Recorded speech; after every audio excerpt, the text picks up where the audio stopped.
Apple is often seen as one of the most durable businesses ever built and has consistently ranked among the top 3 most valuable companies in the world. It has a premium brand, loyal customers, and an ecosystem that keeps users coming back year after year. Its products are integrated, its margins are high, and its position looks incredibly secure. For many investors, Apple represents stability. But that stability is built on a very specific structure, and that structure is beginning to face growing pressure.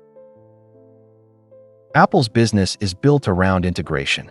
It designs the hardware, controls the software, manages the App Store, and connects everything through its own services. This creates a tightly coordinated system. When a user buys an iPhone, they are not just buying a device. They are entering a system that encourages them to stay through apps, services, and compatibility with other Apple products.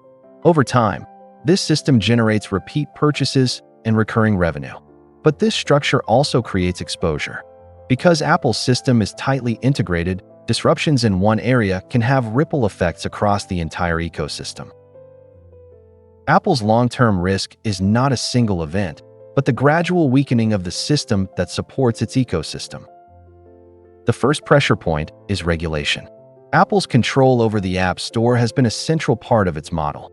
It governs how apps are distributed, how payments are processed, and how developers interact with users. This control has translated into high-margin services revenue, but it is increasingly being challenged. Regulators are pushing for changes that would allow alternative app stores, external payment systems, and fewer restrictions on developers. If these changes are implemented, Apple's role shifts. Instead of controlling the platform, it becomes one participant among many. That would reduce its influence over pricing, user experience, and monetization. The second pressure point is the iPhone. Despite its broad product lineup, Apple's business still revolves around one device. The iPhone drives revenue, anchors the ecosystem, and connects users to services. But the smartphone market has matured. Growth is slower, innovation is more incremental, and replacement cycles are extending. This creates a different kind of risk. Not sudden decline, but reduced momentum. If iPhone sales stop growing or begin to soften, the effect spreads. Fewer upgrades mean fewer users engaging with new services, fewer accessory purchases, and less overall activity within the ecosystem. Apple is diversified in appearance, but its core still revolves around a single product. The third pressure point is the ecosystem itself. Apple's advantage comes from how well its products work together. That integration makes switching inconvenient and reinforces customer loyalty.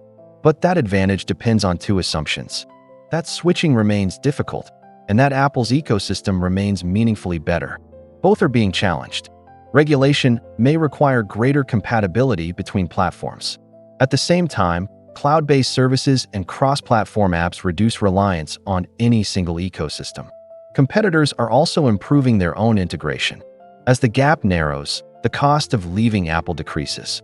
And when switching becomes easier, loyalty becomes less automatic. As of today, Apple remains a highly profitable and financially strong company. Its ecosystem is still powerful, and its brand continues to command premium pricing.